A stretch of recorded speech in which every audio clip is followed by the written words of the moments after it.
No, it was really good, and I'm glad we got to that 15 figure as well, which you did allude to last time, and that actually falls nicely in line with some of the papers that have come out on like natural bodybuilding recommendations, and they've come to like the 1 to 0.5% of body weight loss per week, and then even towards the latter end coming down below 0.5%. And it seems some of the kind of the professionals, the guys that do the best, lose a little bit slower towards the end and have a bit of a longer prep. So that all works in quite nicely as well. So amazing. And then I mean, just to also bring up, because you brought it up, and I just want to re-emphasize the point on females and menstrual cycle loss. Like, I've been contacted by females who have not got their menstrual cycle and they're still wanting to push and compete, and like I refuse, and later coming back and having discussions, and just it's upsetting to see that. I don't think people realize the long-term consequences for females, because us guys, we can kind of somewhat get away with it. We're a bit more able to kind of break ourselves up down and build ourselves back up. But yeah, having had that first-hand experience, I think you're completely right. It isn't spoken enough about. And yeah, it's a discussion for another day, but it makes me think that maybe even the organizations themselves that run these competitions, it's something that can come top down from them. Although any coaches listening to this obviously can do that too. Yeah, I agree. That would be cool to see that coming from the top down. I'd never even thought about that. That would be good. And then I guess, because we've talked about, actually we've reframed it. So we've kind of got the length, because the length kind of changes with, well, the rapidness changes with the level of leanness that you are. And I guess there is that difficulty of estimating body fat. On that point, in terms of, obviously you spoke about DEXA, but if you were, as a practitioner, I think M&U are quite good on their skin calipers, but is skin calipers the way you prefer to estimate body fat, or is there any other preferred method? No, good question. And we adamantly say, and it's for several different reasons. We, on our Full with Honors program, we have a anthropometry day where we go through skin fold caliper testing, and you know, anyone who's done like a personal trainer type course, it's like that looks like a bicep skin fold, you know, hit and hope. It's ridiculous. Totally kind of inaccurate way of doing it. So we use a very, very standardized method. And one of my thoughts is potentially to turn it into an accredited kind of weekend where we accredit practitioners in being able to do this very, very well. And people, you know, around the country, you know, you've got these horrible, I won't name them again, but everyone will know the hormone, you know, pinching your nipple and pinching your balls and whatever, and the ratio and hormones and all this rubbish. But being able to use someone's skeleton, which is the same each time you go to them, and you marking up using these skeletal landmarks so that you get the same pinch every single time using very specific methods. And this is what we teach our practitioners, M&U Full with Honor program students to do, to work with their clients. But we tell them, do not use a body fat percentage, because the equations, the differences in individuals.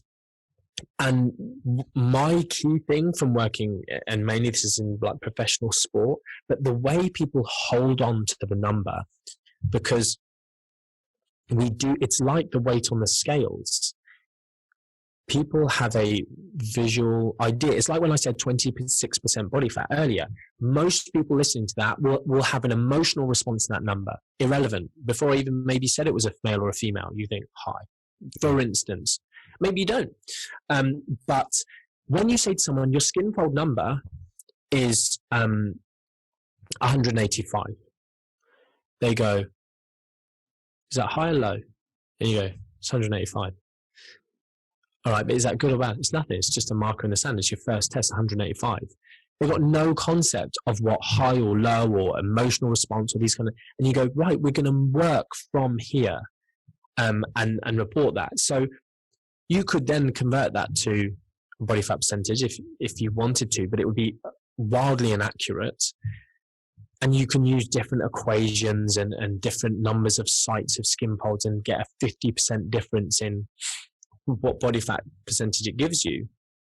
But if you just work towards these numbers, sum of 6, 7, 8 skin fold sites, and then you can see up or down. It's very, very specific. It's probably the best method of tracking body fat change, but not body fat percentage. So for me, if you're going to do this, you are using estimates.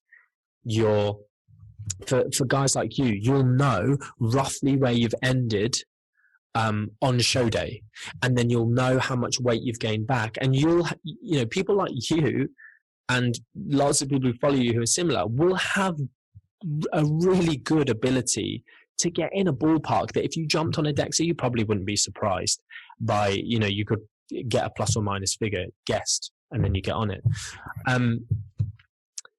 For everyone else, it's a case of go and try and get one. They're relatively inexpensive these days, or just guess. Like it's an educated guess. Like ideally, your coach is going to have some knowledge. And if they're using 20 and they get it wrong, you've got a margin for error there. Even if they use 15 and they overestimate your body fat percentage and you lose weight quicker and you lose a bit of lean body mass, just remember it's so easy to regain lost lean body mass because we this thing of muscle memory. And I don't really see muscle memory discussed that much. Maybe that's just because I don't dabble in the bodybuilding world enough, or the injury world, or these kind of things. But muscle memory and the ability to regain lost muscle, and the fact that you've still got the myonuclei there ready to build the muscle, it's so much faster than gaining it. So being efficient in your fat loss, getting it done, getting in and out, being happy, adhering, not being hungry, getting shredded, and then regaining that 1 kilo muscle you lost nice and quick, even, getting ready early, which I know is a bit more of a practice thing now. It's something I used with several Olympians in weightlifting and powerlifting, is Paralympic powerlifting, is getting ready early. And, realistically being able to go back to maintenance or a slight surplus, being able to this is amazing. I'm having this many more calories. I'm this lean. I'm feeling better. Even my kind of testosterone, my libido, my vigor for life has gone up. And feeling like that on competition day being a big deal. But yeah, being able to regain muscle it is great and fast. And so don't worry too much about that estimation of body fat percentage. Cool. But get a coach who can estimate it a bit better than you if you're a complete layperson, or get a DEXA, or even going on a what they called InBody 720, 360, whatever the hell they're called. It'll give you an all right measure. Obey the rules of the testing. Cool. Go from there. Cool. Perfect. Yeah, no, I think that was very well said. And I guess the question that comes to my mind next, and you've brought up refeeds a little bit, you brought up diet breaks somewhat. And I guess the question is, for me, is there a maximum length of kind of fat loss? Is there a maximum amount of time that you've seen to be, I guess the length and the degree of weight that you've lost are somewhat related. Is there kind of a maximum there? Because I guess, as to bring it to like a physique sport example, something at least I've come to, and I think a few practitioners have come to as well, is if you are very over fat in an off season, say, you don't go from that to shredded, you break it up into like 2 diet phases, for example. So you can kind of get some of that diet fatigue somewhat reduced. You can normalize things before you go again. So is there, I guess that's my question. Is there a maximum length or maximum amount of weight that you've seen that is like past that, you're better off just going through that maintenance phase that we talked about on episode 60? Yeah, so really good question. I'm going to be straight up front with this and say, I don't know. And I don't think anyone knows. And I think the best people at the minute, not the best people, but it's people who know themselves are doing the best at the minute.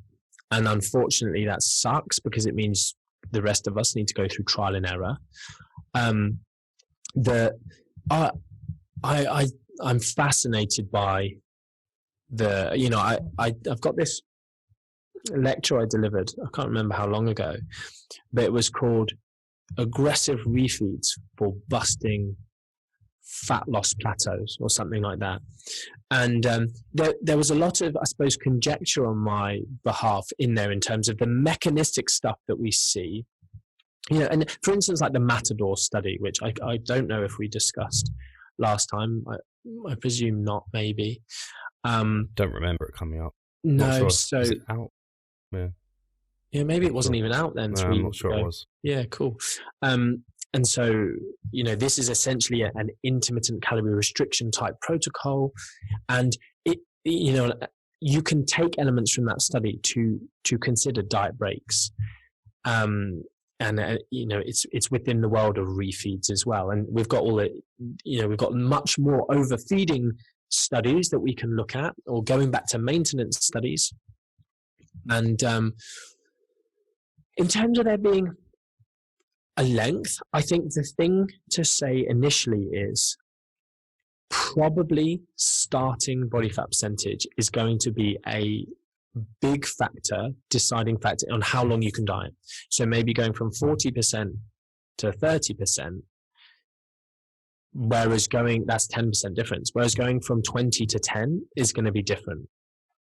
And you might, you know, there is a big difference. And if we delve really deeply down, what we might be discussing here is actually more distance from set point, as I've mentioned. And when I talk about this, like kind of metabolic adaptation and the body fighting against us, because of how far, you know, I use this rubber band analogy. If this is where we start, you've kind of got this phrase settling point. You've got the kind of give in your rubber band until we get to here. And I use this super, super often with regards to calorie deficits, because if I go from here, if people are watching this on YouTube, I guess they can actually see what I'm doing here, but audio people, I'm holding a rubber band and it's taut, but it's not stretched. If I take that, this is physics and potential energy, and this is essentially a lot how our physiology works. If I pull that quickly and stretch it, the amount of potential energy in that rubber band is exactly the same as if I stretched it out slowly to that point. Now, lots of like I said, evidence-based crowd, or these well-meaning idiots go, if you lose weight fast, your metabolism will adapt really quickly and you won't have anywhere to go after that. That's not a thing. That's not evidence-based. The research doesn't show that. So going back to your point, which was, if someone has got metabolic derangement, maybe some leptin insensitivity, they over a lifetime, they have their set point is maybe tracked up so that they are getting, and which is a very, very common occurrence. It's annoying that our human physiology likes to defend the bottom end, but not defend the top end so much.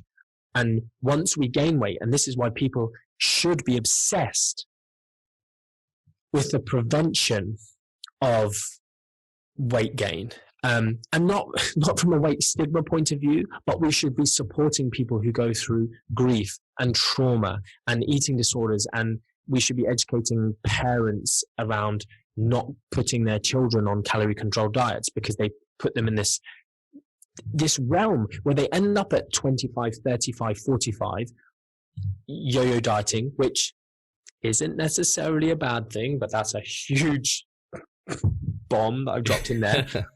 But they have gained weight, and the issue is the mental health issues that they're suffering from at this point, and the binge eating and all these kind of things.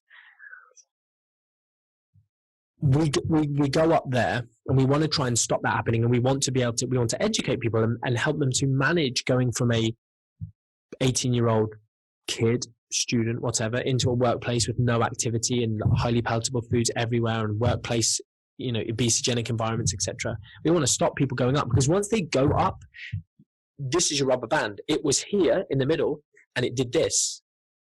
It didn't do this, because that would be class, because it'll pull you back down. And some people, the genetic elite, imagine the Steve Halls of this world, that's what happens. He goes on an all-inclusive holiday for a month, and that happens, and he comes back, doesn't count calories, and he just comes back to where he was. So, our hard gainer types or our naturally lean types, our genetics has such a big role in this. And there are lots of habits involved in this as well, of course. But there are people not like Steve Hall out there who have just got a six-pack and they eat crap all day long.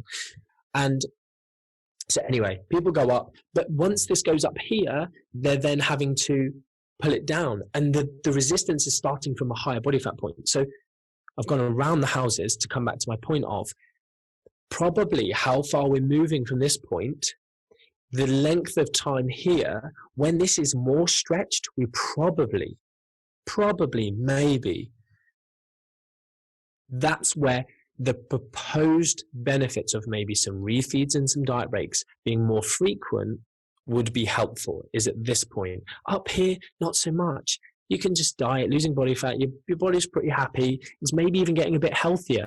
We know when you're very overweight and you lose weight, your sex drive and your libido and your testosterone, your estrogen doesn't go down, it goes up. You feel better. But then when we start getting too far and this becomes stretched, it goes down the other side. So it's down at this point where, and so my answer is no, I don't have because I suppose I'm not someone like yourself or any of the other prep coaches who's got a, coaching tens and tens, if not hundreds of clients to very lean conditions. So I don't have my own N=1 experiences that would allow me to draw in this very, very specific subset of humans. Whereas if we look at just the research and obesity research, again, they're not doing this. They're not going, where do the wheels fall off? Where do we get the significant metabolic adaptation? Or realistically, it tends to be this. It's how far we get from this rubber band. And then we just don't have the research. I talked about the Matador study, and that was 2 weeks of dieting and 2 weeks of not dieting, eating at energy balance, or maintenance calories, sorry. So, and it showed really, really frigging interesting results in terms of resting energy expenditure and the changes, and people dieting half the amount of time, but ending up losing more body fat with half the calorie deficit, essentially over 16 weeks. It's a bonkers study. We're just starting to get more of these done in terms of the perfect protocol. What if we did 1 week and 1 week? But more specifically, I suppose, for people trying to get optimal results, is there this element of, and then we start talking about, are we getting physiological differences, physiological benefits? Are we getting ahead of the game by having breaks and refeeds? Or are we ending up at the same point? Or is it purely behavioral adherence type benefits? And I don't listen to the noise around this area, so I don't know if people have strong ideas on either side. I would like to believe that an optimal protocol exists out there where you would be able to manipulate this to some extent. I do suppose I have a small practitioner belief, and I use the word belief specifically here, of the idea of getting ready early, having a multiphasic, multifaceted and multiphasic dieting strategy towards a photo shoot or competition prep is the optimal way to do it.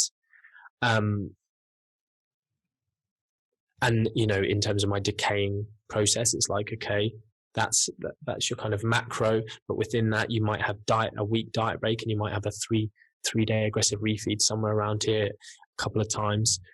So I don't know how long it would be until you needed to have a diet break. My thing is always, people need to work with the person in front of them, and people say they do, but they don't.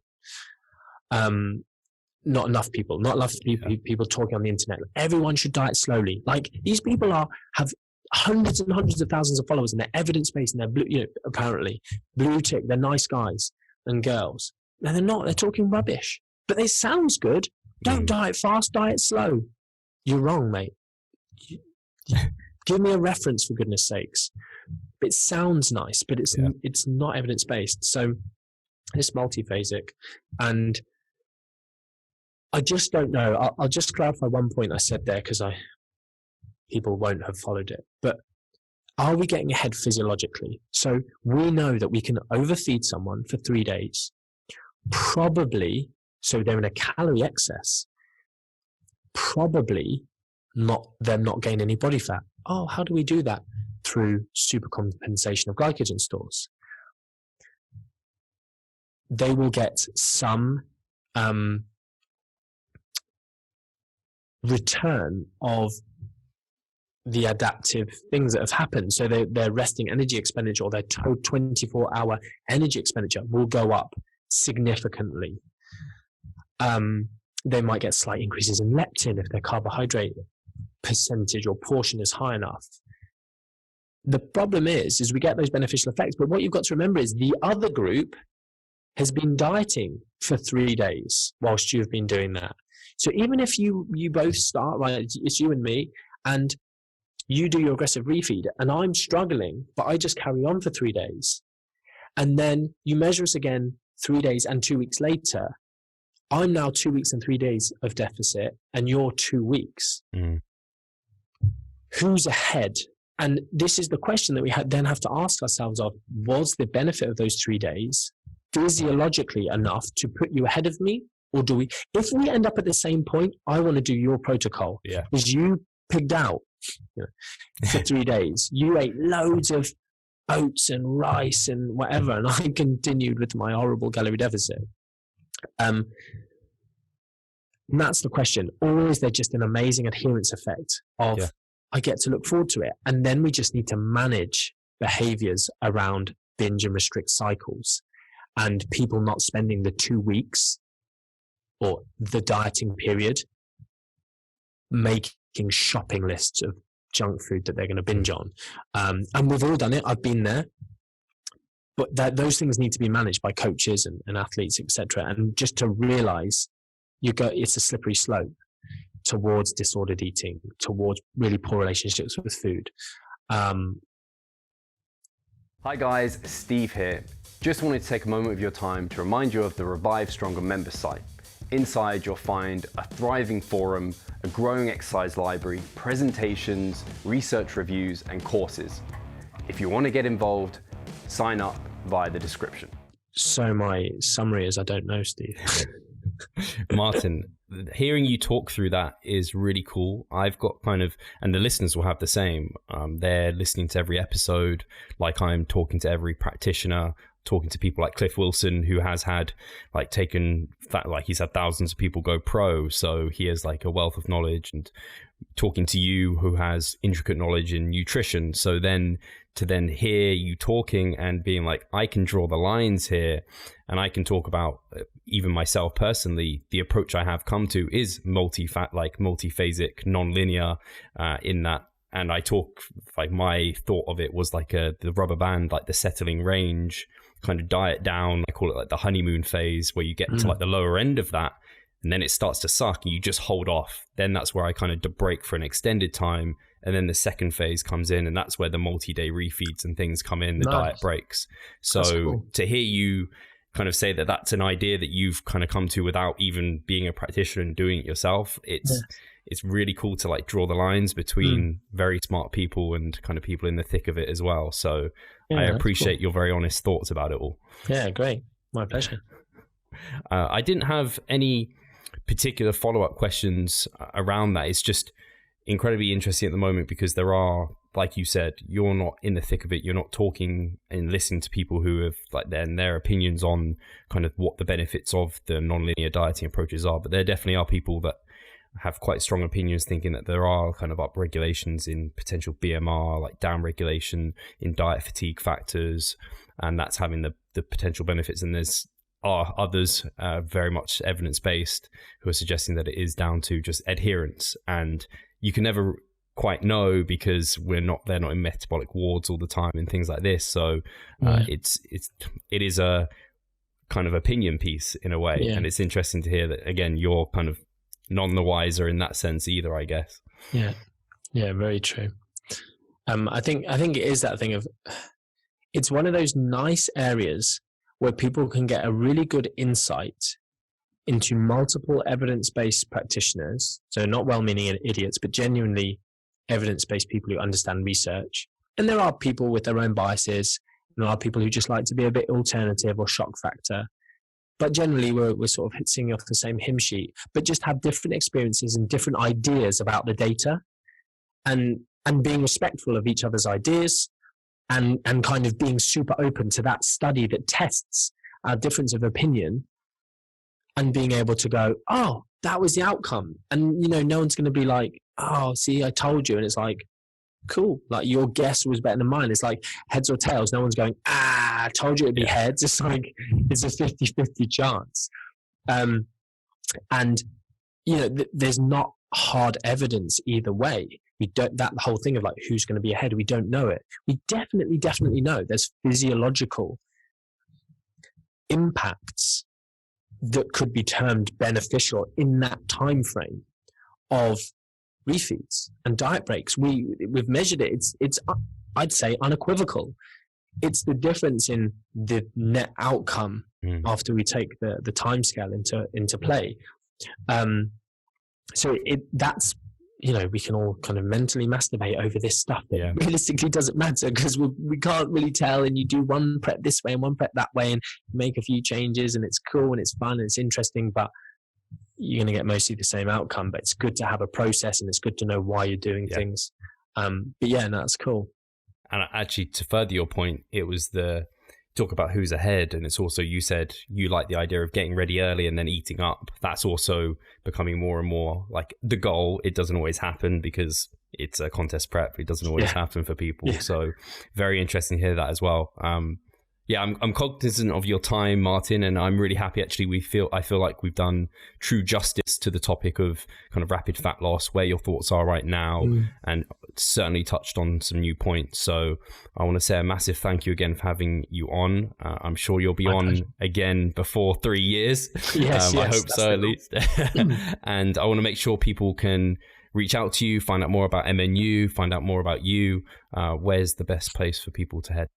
Yeah, so best place really is kind of Instagram and Facebook. I'm Martin Nutrition on there, and my martin-mcdonald.com website, where I said martin-mcdonald.com/rapid weight loss is there'll be something there when this is released. I reckon there'll definitely be a page. There'll definitely be some way of like registering your interest, or just sticking your email in and I'll send you this thing I'm going to create.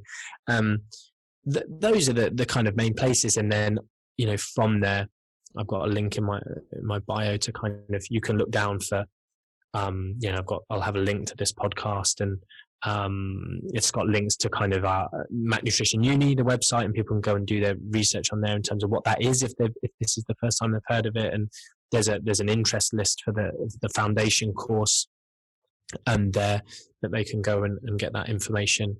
And any other of those things. So those are the best places. I love it when people reach out to me, you know, and I'm sort of happy to interact and help people in that way.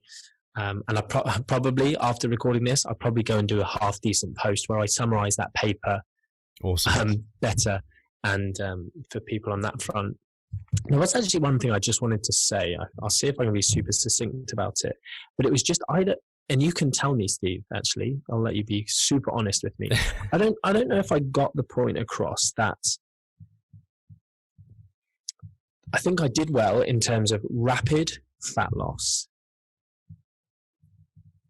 is an evidence-based strategy, and actually could be deemed to be better than slower weight loss, more moderate restrictions in certain scenarios, through, you know, adherence, lower hunger, you know, better weight maintenance in the long term, in the 12 months, the 2 years, etc. And I suppose on that front, maybe I didn't then make the extra leap to the idea that people go, if you lose weight quickly, you'll rebound. And now I say that out loud, I think I maybe said something about it. But I guess I just wanted to clarify that also isn't what we see. This idea that the faster you lose weight, the worse the kind of long-term outcome is. And yes, if you lose more weight, the rubber band might be more stretched, But if you lose weight slower and get to the same point, the rubber band is still just as stretched. And if you stretch the rubber band quickly, it doesn't, the potential energy, the fighting against your body goes down and down and down and down back to this point, if that's what happens. And in lots of people, we understand that weight loss maintenance is a huge issue, something that we need to learn loads more about. And it's one of my personal beliefs that the people who have been doing this research or supporting this research, and particularly, I know this is going to offend some people, but the dietitians supporting this are inadequately trained, inadequately knowledgeable. They can put you together a nutritionally complete diet and a calorie deficit diet. They actually, in terms of the teaching of dietetics courses, it's very, very, very poor and limited on weight loss. If you're going in and you need a renal dietitian, you'll get great care because they are trained specifically and they know what they do. Hopefully you'll get great care. But actually weight loss, it's not done well. Behavior change is not taught well at the crux of a registered dietitian. They can go on and do more, and you do get some obesity specialist dietitians, for instance, but it's not done well. And so realistically, we're going, eat low fat, the kind of old school thing, kind of demonization, flexible dieting. If we were teaching that in these studies in the way that the good people in the evidence-based realm are, you might see different. If you gave people behavior change, techniques, if there was some psychological support, if people learn this multiphasic dieting strategy where certain diet breaks actually teach them to live, I feel like, yeah. Did we speak about that last time? Like I had this thing, coaching to live. Yeah. Yeah, cool. So people actually realize the exit strategy at the end of it, rather than, okay, you finish the study, go off, you need to keep eating well. Rather than, even if they're in a social support group, which some of the horrible weight loss groups have, and it's pretty much the best thing about them is that there's some social support.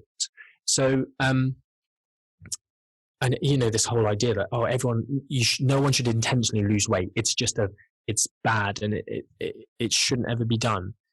It's not true. People are maintaining weight loss. One of the studies earlier that I mentioned, I was getting confused at 2 years, they were still maintaining like a 16 to 20 something, 23 kilo weight loss. I think that's maybe 16 was the females was 23 at 2 years. And this is the thing, clinically meaningful weight loss is like 5% or more. And in the fast groups and all these studies that I talk about when I talk about rapid fat loss, the rapid fat loss group is maintaining a significantly greater number of individuals who have this clinically meaningful weight loss of greater than 10% than the other groups. They've got more of them. So this idea that lose it fast, regain it fast is not a thing. There will be greater pressures if you've lost more weight. But when you get back to the point where the moderate group, if they bother to even keep going, because 3 times more likely to drop out, you're back at the same point and you're not regaining any more. And we see these curves, we've got them 12 months, 24 months, etc. So that was just one thing that, as I was kind of thinking what we'd spoken about, I don't feel like I said out loud enough of, because that's what people come back at. Well, yeah, okay, you may be less hungry, but you've damaged your metabolism. Yeah. Not a thing. There we go. No, it wasn't very brief. It's all right. I think we hadn't touched on it. So actually, I think that's really beneficial because I think that may have been a question that came up.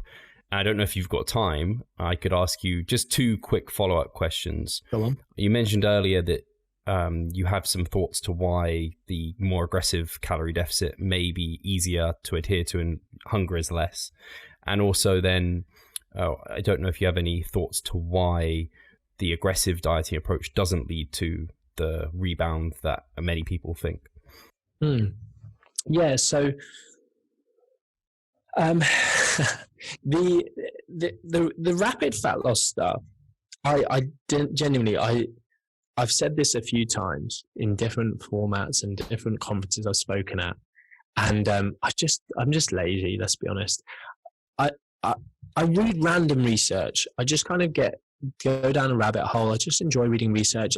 Ever since I started my job as a performance nutritionist way back in the day, sports nutrition, athletes and weightlifters, etc. But at that time, I was obsessed with paleo, for instance, and I was reading all this ancestral health stuff and in all these areas, and then I was going into the clinical research, and I just like reading random stuff about nutrition and all these different areas. And then you kind of start picking stuff up that's interesting. They're saying this in that research, and they're saying this, and it's the opposing. And I wonder, I basically read some research, and if anyone's listened to this, I can't even explain it properly, but basically it was about food movement through your gastrointestinal tract, and just the first part of your intestine is your duodenum, and it was about duodenum stretching and the signaling among kind of gut hormones and appetite, these appetite hormones that we're learning more and more about,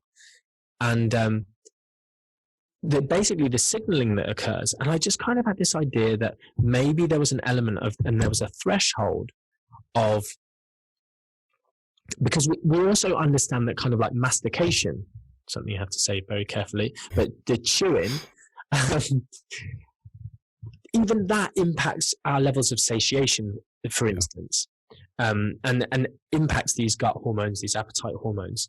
And so maybe there's this threshold for kind of that stretching within the duodenum, the food passing through there, and all the different digestive processes. And we even know that kind of to take ourselves out of the postprandial state, out of the post-absorptive state. So post-absorptive is basically fasting, rest.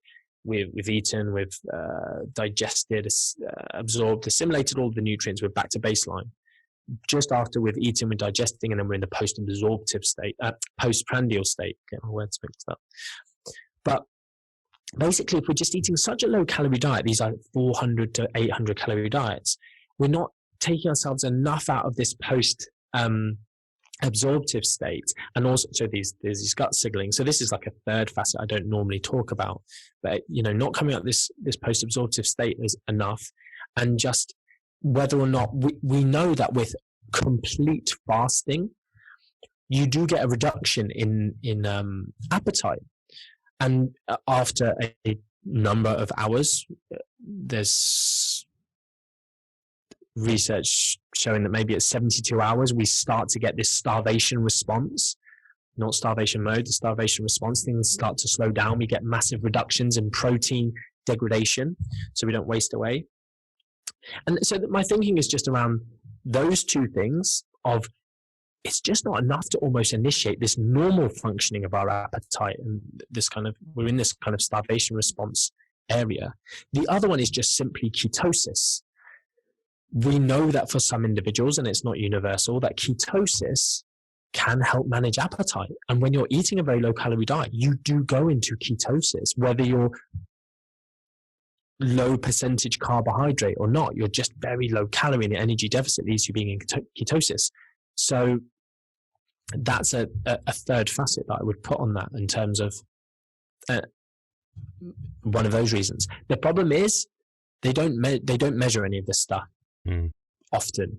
Sometimes you do get some measures of ketosis, blood ketones with it, but those are some ideas. On to your second question, which was? Hey, Pascal here. I just quickly wanted to remind you of our online coaching service. At Revive Stronger, we put a huge emphasis on the personal aspect of our coaching. And if you want to take your physique and knowledge to the next level, hit the link in the description below. Just on that first one, sorry. I wonder, just going down a bit of a rabbit hole. Yeah. A lot of people experience after refeed days, hunger is much higher. I wonder if that's related at all, because that's obviously like you ate at maintenance for 2 days. Why are you now more hungry? Obviously, there's got to be some psychology involved, I guess. But I wonder if it's related at all to those points you've mentioned. Yeah, we do also have this element of like the stretch receptors in our stomach as well. People saying like you stretched your stomach, and that isn't like a complete old wives' tale. So all of that is an intimate interplay, and it is exactly that. These kind of things that you suddenly see hunger ramping up with refeeds. So yeah, bit bizarre. So then, what was your other question? So second question was, so after the rapid fat loss diets, and then obviously you've said kind of adherence and everything. So yeah, why are the rebounds not happening? Do you have any ideas onto that? Yeah. So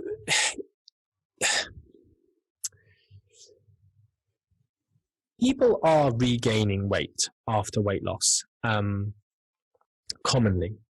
And so I think it's important to clarify that what I'm saying is here is the regain is not different when matched to a slower weight loss group, in terms of there's this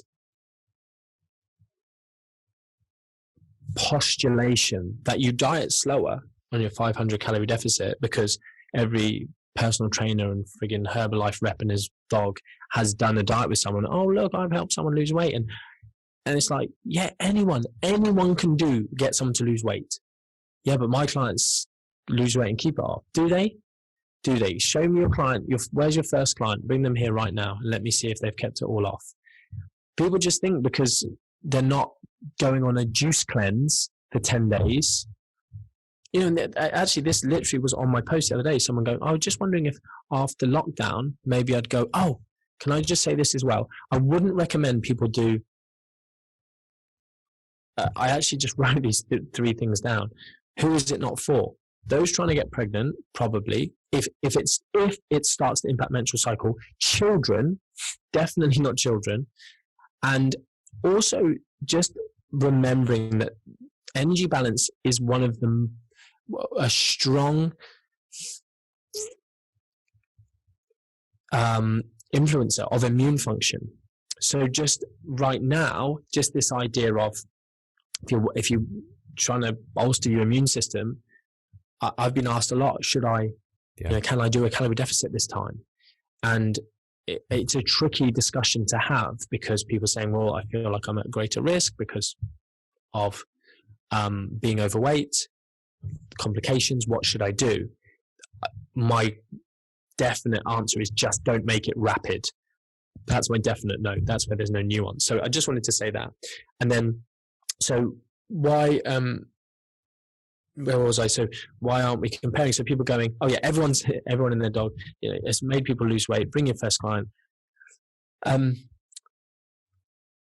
There's this idea of people who use this small calorie deficit, and then it's like, oh, cool, look, I maintain my weight loss. That's happy days. So the 2 groups, you've got one rapidly losing weight, one losing weight slowly, and then somehow it's like going to be this. And the person who lost weight quickly ends up heavier than the person who lost weight slowly. That's not a thing. They might, and I don't know if there'd be strong evidence for this, but simply because of the fact that they will have lost double the amount of weight or more if we've done a rapid fat loss of 2.2 pounds versus 4.4 pounds. And this doesn't actually always happen, because I can picture a graph in my head and I don't know what paper it's from, but actually the rapid weight loss group didn't rebound like that. But anyway, if there is weight loss, it's a factor of their metabolism has potentially adapted more, potentially. But we know that does top out. If someone loses weight and gets to 10% of their body weight loss, metabolic adaptation will be towards the upper limit of where it's going to get to for that individual. So if they both lost 10% of their body weight, but the other group has lost 20%, because they're both over 10%, which is a bit of a threshold of kind of a decaying returns, or, it's plateaued. Adaptive thermogenesis, metabolic adaptation has plateaued. Therefore, you've lost a lot more weight, but your metabolism hasn't slowed down that much more, and your hunger isn't that much higher. So it gets higher and higher and higher for every kilo of fat you lose, but all the different adaptations don't just stack up to be double the amount.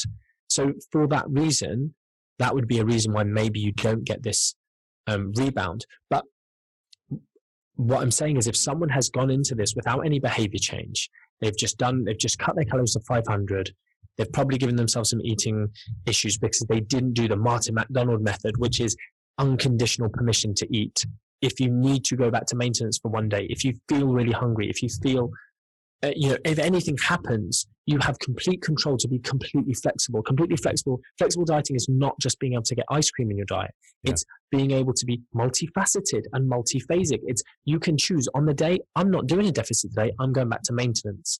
And that's why I think having set end goals, I don't know if this was something I explained last time, but it's something I definitely talk about on my tour a lot, is almost having an end point, having a day where you have to be look a certain way or weigh a certain amount it adds a level of complexity that potentially leads you further towards more disordered eating, simply because you are not the master of your own destiny anymore. And you're really frigging hungry, or you're really frigging tired, or you really want to eat that food, or you really want to go to that social occasion, and you can't. Whereas when someone just has a non-specific time frame to do this in, they can just go back to maintenance for a couple of days. There doesn't even have to be anything fancy about it. It doesn't have to be a fancy macro split. It doesn't have to, you can just not feel like being hungry that day. You can just not feel like being very great with meal prep that day.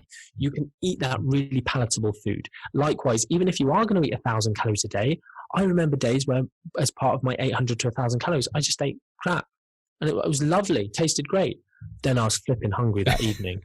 But I just went with it because I was like, cool, I'm happy. I made that decision. Next day, I ate highly satiating foods. And it was my choice, and I'm the master of my own destiny. Yeah. So if someone's losing weight in a stupid way, then that's what we observe as the fitness industry. They did a crash diet and they put it all back on. But most of what they lost anyway was water weight. That's not what we're talking about here with these aggressive fat loss. We're losing fat. We're losing 5, 10, 15, 20, 30, 40, 50 pounds of fat. You're not gaining that back rapidly like you would with a juice, cleanse, detox, fast rubbish. Yeah. So yeah, am I giving enough of an answer there? Yeah, I think so. I think it's just the context of, if you're listening to this and you've done a rapid fat loss that's evidence-based, then you're not regaining it like they do. And these are not the rapid fat loss diets that you'd ever recommend, the juice cleanse and things like this. So no, well answered. And I think this has got a wealth of information. Again, all the links you mentioned, I won't make you mention them all again because that would be pointless. I'll just make sure people know that they're all going to be linked below. So I have that all available for people to get hold of. And yeah, Martin, thank you so much. It's been a pleasure. Yes, and we'll do it again soon. Thanks so much, Steve.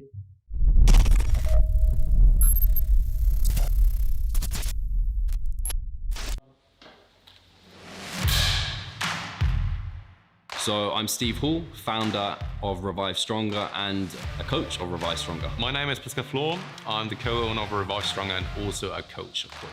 Revive Stronger has probably been going solidly for 3 years, roughly about 3 years. Revive Stronger, to me, it is becoming kind of my child, my foster child. It's the gathering and getting together of like-minded people. We've been expanding the coaching team, which is helping us help more people, but each coach can only help a certain number of people. Right now, it's all over the place. We have YouTube, we have Facebook, we have Instagram, but there isn't that community aspect behind that. And so the next step for us is developing a membership site. So basically, we want to create a family and a community that is then benefiting from another. A really cool community for people within our little niche is going to be a website. They will get early access to our podcast. You can access us, ask us questions. The community aspect, we have a forum there. You can ask questions, but also you can log your journey. There's also going to be courses on there. Courses, presentations on different topics. Discount of past seminar footage. We will log our journey as well. We'll start vlogging. We're going to have documentaries. Our entire athletic journey. Furthermore, they get access to an exercise video library.